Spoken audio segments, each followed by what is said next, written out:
As the fallout from the Ryan Tubridy and RTE scandal rumbles on, I think we have to talk about the TV licence fee, don't we? This has long been debated, and now finally it appears that former Director General of RTE, Dee Forbes, will get her long-standing wish for licence fee reform. Dee Forbes took over as Director General of RTE back in 2016, and every year since then she has called for reforms to the way the licence fee is collected, even arguing that the fee should be increased. Even the outgoing Director General in 2016 was calling for reform, so this is not a new topic amongst RTE. And yet, throughout her time as Director General, Dee Forbes was happy to continue paying the so-called top stars an over-the-top rate. Every year, she and RTE called for more funding, claiming a lack of funding was detrimental to the health of the state broadcaster, and yet the revelations over the past month or so make a mockery of these cries for help. The Ryan Tubridy scandal has opened up a monstrous can of worms. Not only was he benefiting from under-the-table pay deals, RTE themselves quite clearly lost the run of themselves as details of barter accounts, slush funds, car allowances and flip-flops came to light. All of their top 100 earners earn more than €100,000 a year, and yet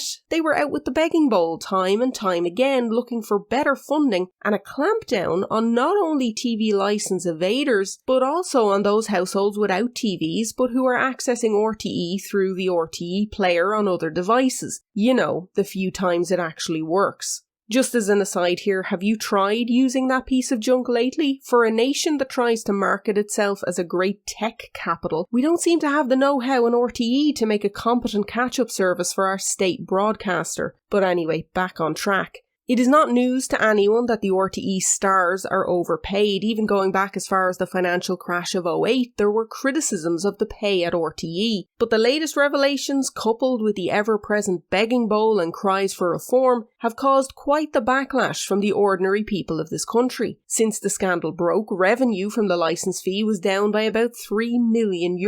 And I can't really see that trend changing, can you? The TV licence fee is one of the very few taxes that we the people have some autonomy and agency over, and therefore can be used to send a message. Now you might be thinking that the message being sent is very, very clear. Indeed, any normal person looking at the situation would add 2 and 2 together and get 4, and by that I mean they'd easily see that the people of this country are not happy about the waste, the mismanagement and the misappropriation of public funds at the hands of RTE, and want to see radical changes, such as wage cuts to the overpaid stars and staff, and equally as important, actual accountability regarding the current scandal. Heads have to roll here for the criminal waste of public funding. The message could not be clearer. And yet, what do we hear from our government? Only plans to move forward with the idea of a revenue collected broadcasting charge. Yippee! Another bloody tax. This government certainly love their taxes. Their faces must light up like the Grinch stealing Christmas, or indeed like Tim Curry when he found out that Kevin was using a stolen credit card in Home Alone 2, when they think up a new tax to unleash upon us all.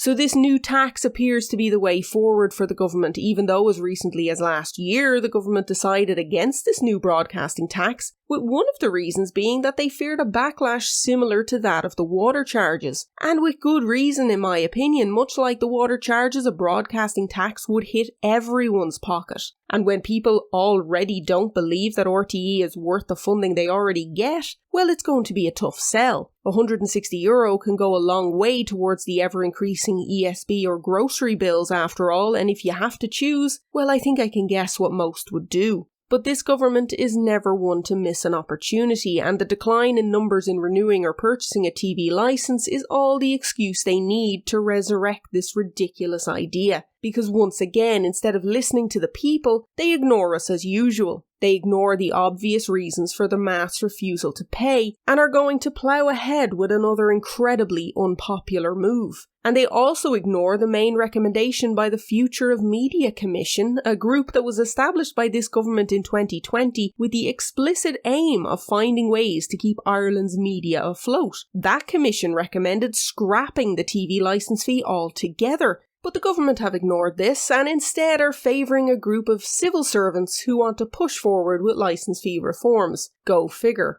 Now, don't worry, Leo Varadkar has said that there will need to be changes to RTE first, but do we believe him? He seems happy enough with new Director General Kevin Backhurst, who was appointed as successor to D. Forbes back in April, by the way, and was already appealing to the government for reform to the licence fee in May. But Varadkar seems happy and has promised that if RTE does get a bailout, because, yeah, they're looking for a bailout on top of licence fee reforms, but that if they do get that bailout, there'll be conditions attached. But again, do we believe him? What accountability or consequences have we seen so far? Absolutely none is the answer. Now, you might be thinking, but we have seen some accountability. After all, D. Forbes is gone and so is Tubridy. But is that really accountability? Really? Because all I'm seeing is a Director General who was the perfect patsy as she was leaving anyway, and a presenter taking a break. And make no mistake, Ryan Tubridy is merely taking a break. He has already had a chat with new Director General Backhurst, which was a good, open and constructive conversation according to RTE.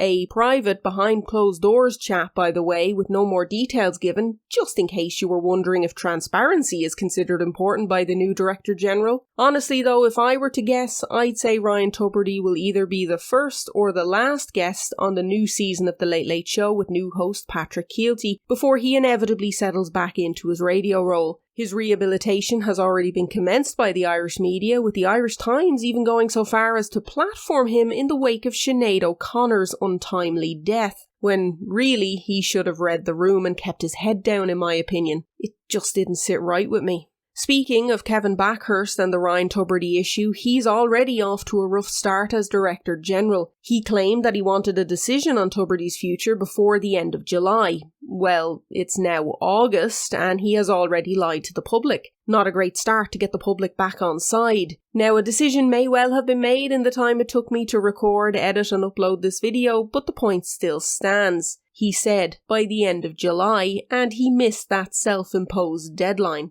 So already there are red flags about how any reforms to RTE will look, and yet they and the government have the cheek to look for reforms to the licence fee first. If they had any sense at all, they'd make sweeping, transparent changes to RTE, and then maybe they'd possibly get people back on board and paying their TV licence. Maybe. We've been through enough hard times in this country where we were told that we all partied and that we need to live within our means. Well, now is the time for RTE to start living within their means. Start by slashing the inflated wages of the top earners and be open and transparent about who is getting paid what and why. Impose limits to what can be paid and cut talent loose if they feel they can earn more elsewhere. I'm sure there are plenty of talented people ready to step up in their place. And since they now need a bailout, how about they sell up the prime real estate in Montrose and move somewhere more suitable and affordable? If the ordinary people of this country are forced to move to where they can afford because housing is such a basket case, then what on earth makes RTE think they are above doing the same?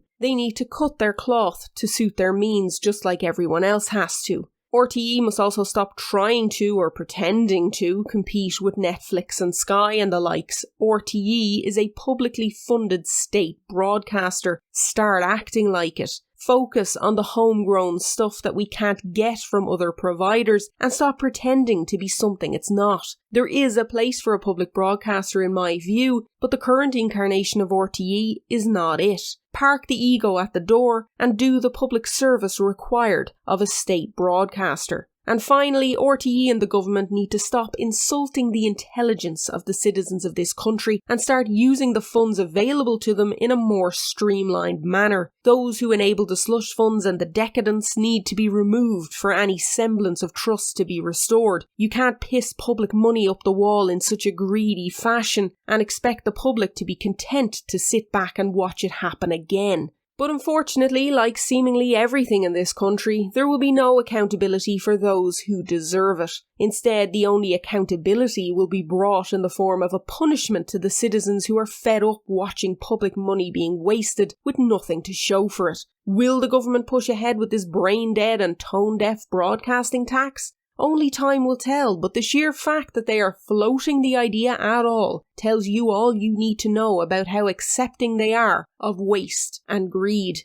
And the worst part is we just have to pick any area of the public sector to know that the RTE situation is not unique. It is replicated throughout the public service. The same top-heavy structures funneling public money to the top, the same mismanagement, the same waste and misappropriation of taxpayer money, the same calls for more funding at the same time as a reluctance to change a single thing, and the same tacit endorsement by our government who would rather punish the ordinary people of this country than those responsible for said waste. RTE is not unique, but it is the one area where the people can vote with their wallets and show their anger. And if the government are stupid enough to go ahead with this move, well, that anger will only grow. So what do you think? Will the tax go ahead in spite of the inevitable anger from the public? Or will the government see sense for once? What changes would you like to see to RTE? Is public broadcasting even important anymore? And how long do you think it'll be before Ryan Tubridy graces the airwaves again? Let me know in the comments below. Don't forget to like, share, subscribe and hit that bell icon to be notified of new content. If you want to support the channel, you can now buy me a coffee, which is greatly appreciated, and a huge thank you to those that already have. You can also follow me on Twitter for my real-time ramblings. Until next time, slán go fóill.